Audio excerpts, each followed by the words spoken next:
Selamat sore adik-adik semuanya. Apa kabarnya? Luar biasa. Siap dengar cerita hari ini? Tapi sebelumnya kakak mau bertanya dulu nih. Adik-adik, kalau kalian diberi satu kemampuan, dapat berpindah-pindah tempat atau dapat menghilang, apa yang akan kalian lakukan? Mau pergi jalan-jalan ke luar negeri. Wih, ke luar negeri. Nah, sama. Mungkin itu juga yang akan kakak lakukan. Tanpa naik pesawat atau naik mobil untuk bayar ongkos, kakak bisa berpindah tempat. Adik-adik, kakak punya pertanyaan lagi nih. Di sini siapa yang merasa punya bakat atau talenta? Wah, rata-rata mengakui ya. Wah, kalian hebat-hebat semua. Kalian tahu tidak apa tujuan Tuhan memberikan kemampuan atau talenta yang kalian miliki tersebut? Mungkin ada yang tahu, mungkin kebanyakan tidak tahu. Nah, untuk tahunya, kita dengarkan cerita berikut ini ya. Oke, sekarang duduk rapi semuanya, kita dengarkan sebuah kisah yang sangat menarik. Apa sih tujuan Tuhan memberikan kita bakat atau talenta? Nah, di sebuah hutannya itu sangat rindang sekali. Banyak pohon-pohon, kemudian udaranya juga masih sangat asri. Tinggallah di sana seorang kakek di rumah yang sangat sederhana. Nah, seorang kakek. Nah, ini kakeknya adik-adik. Kakek ini namanya kakek Uyut. Ya, dia punya rumah itu sederhana sekali. Nah, kakek ini tidak tinggal sendirian, dia bersama dengan dua apa kira-kira? Tadi kakak bilang sendirian, tapi dia punya dua teman, tapi bukan manusia adik-adik.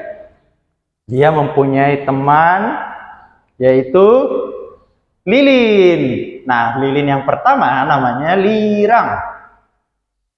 Lilin yang kedua namanya Lilu.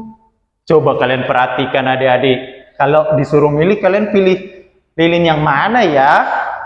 Wah, lilin yang ini. Nah, kalian tadi tahu namanya ini siapa? Lirang.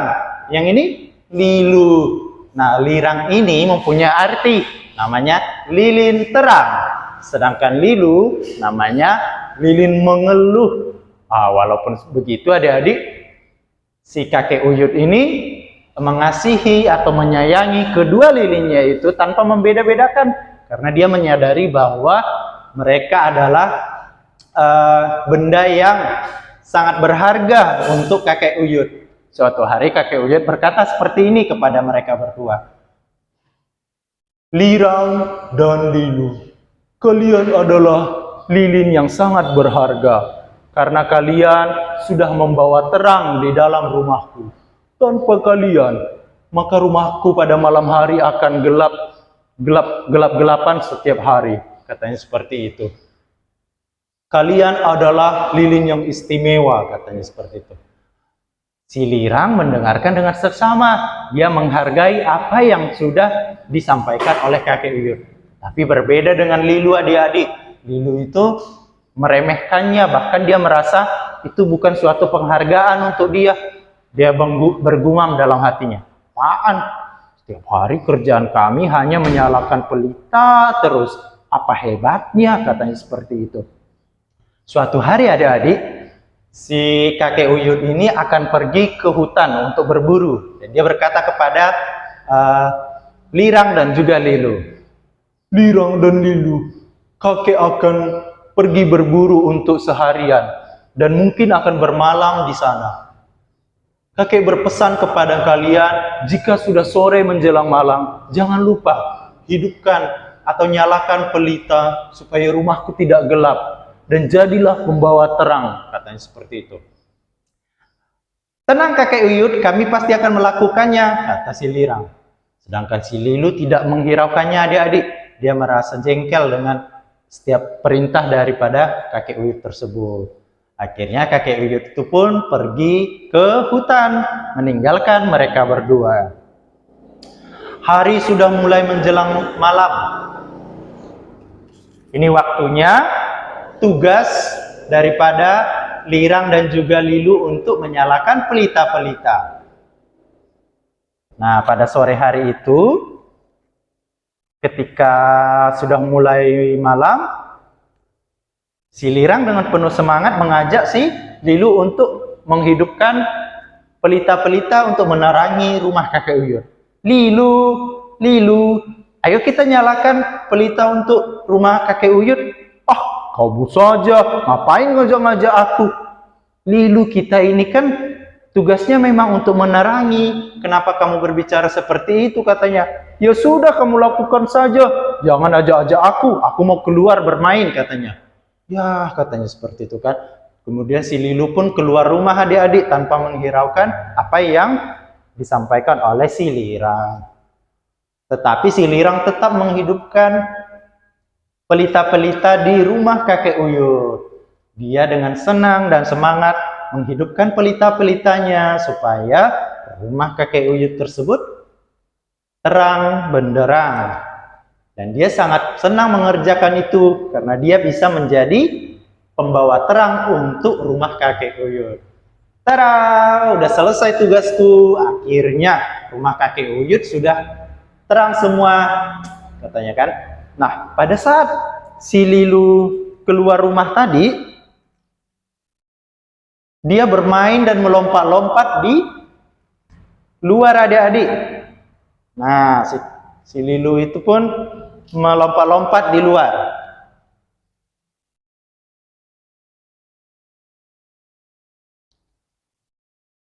Nah, tanpa sengaja dia menumpahkan minyak pelita ke rumput-rumput yang kering adik-adik, dan kemudian api pun mulai menyambar dan membakar rumput-rumput itu. Dia pun panik adik-adik seketika. Tolong, tolong, apa yang terjadi? Aku sudah melakukan yang salah, katanya. Api itu mulai menyambar rumput-rumput, bahkan pohon-pohon juga terbakar adik-adik, hampir mengenai rumah kakek Uyut. Nah, tadi kakek Uyut juga berpesan adik-adik, kalau misalnya ada kejadian atau apa-apa, mereka harus menyalakan namanya suar. Suar itu adalah sebagai pertanda bahwa ada satu kejadian yang harus diselamatkan oleh si kakek Uyut. Kemudian melihat hal tersebut, si Lirang pun panik juga adik-adik. Apa yang terjadi, Lilu? Kenapa ini bisa terjadi? Maafkan aku, Lirang. Aku tidak sengaja menumpahkan minyak ke rumput yang kering sehingga terbakar, katanya. Tenang, tenang, tenang. Aku akan menyalakan suar. Suar ini sebagai pertanda supaya kakek Uyut mengetahui apa yang terjadi di sini, katanya. Kemudian si Lirang ini pun menghidupkan suar itu, dan suar itu pun menembakkan cahaya ke langit. Dan dari kejauhan di dalam hutan, kakek Uyut pun melihat ke langit. Astaga, apa yang terjadi? Sepertinya terjadi kebakaran di rumahku dan mengarah ke hutan. Aku harus mencari warga-warga untuk meminta pertolongan untuk memadamkan api itu, katanya. Segera kakek Uyut pergi ke rumahnya dan memanggil warga-warga sekitar. Dengan sigap mereka pun memadamkan api sedikit demi sedikit. Dengan kerjasama mereka memadamkan api-api tersebut, sementara Lilu panik adik-adik. Dia merasa ketakutan, dan tidak berlangsung lama api itu pun berhasil dipadamkan oleh warga dan kakek Uyut. Kemudian kakek Uyut ini pun bertanya, apa yang terjadi, Lilu? Kenapa kamu di luar? Bukankah kamu harusnya di dalam untuk menyalakan pelita-pelita seperti yang kupesankan, katanya. Maafkan aku, kakek Uyut. Aku tidak mendengarkan pesan darimu. Bahkan aku keluar rumah dan aku melompat-lompat di luar. Aku tidak sengaja menumpahkan minyak pelita dan kena daun-daunan kering dan akhirnya terbakar. Maafkan aku, katanya seperti itu. Kemudian kakek Uyut ini pun berkata, Lilu, kamu adalah lilin yang berharga. Tanpa kamu, mungkin saja rumahku ini akan gelap gulita. Kamu harus menyadari kamu itu mempunyai bakat dan kamu itu berharga. Oleh karena itu, bakat kamu itu harusnya kamu gunakan untuk perbuatan baik, bukan perbuatan yang tidak baik katanya. Maafkan aku kakek, maafkan aku Lirang. Aku berjanji mulai sekarang aku akan menuruti apa yang dipesankan oleh kakek Uyut dan aku akan melakukan hal yang baik dengan bakat yang aku punya, yaitu menerangi rumahmu untuk menghidupkan pelita-pelita itu. Maafkan aku ya, katanya. Baiklah, kata si kakek Uyut tersebut. Nah, mulai hari itu si Lilu ini sudah menyadari dan dia berubah adik-adik. Dia menjadi lilin yang semangat lagi, dia tidak mengeluh lagi, dan dia mengerjakan tugasnya sesuai dengan kemampuan yang diberikan oleh kakek Uyut, yaitu dapat menerangi rumah kakek Uyut dengan cara menghidupkan pelita-pelitanya. Ceritanya selesai, tepuk tangan. Nah, adik-adik, dari cerita ini kita dapat belajar bahwa kita semua diberikan anugerah atau bakat dari siapa? Tuhan. Nah, masing-masing kita pasti punya bakat dan kemampuan. Oleh karena itu, kita harus melakukan atau menggunakan bakat kita itu untuk perbuatan-perbuatan yang baik. Contohnya seperti ini. Pasti di antara kita semua ada beberapa yang bakatnya dapat bernyanyi. Nah, lakukanlah itu untuk Tuhan, untuk mencapai prestasi, bukan untuk mengejek orang lain atau membuat orang lain iri dengan sengaja. Atau mungkin beberapa dari adik-adik mempunyai kemampuan fisik yang kuat, sehat. Nah, lakukanlah itu untuk prestasi olahraga misalnya, bukan untuk berkelahi. Masa tubuh yang sehat digunakan untuk berkelahi? Itu kan perbuatan yang tidak baik.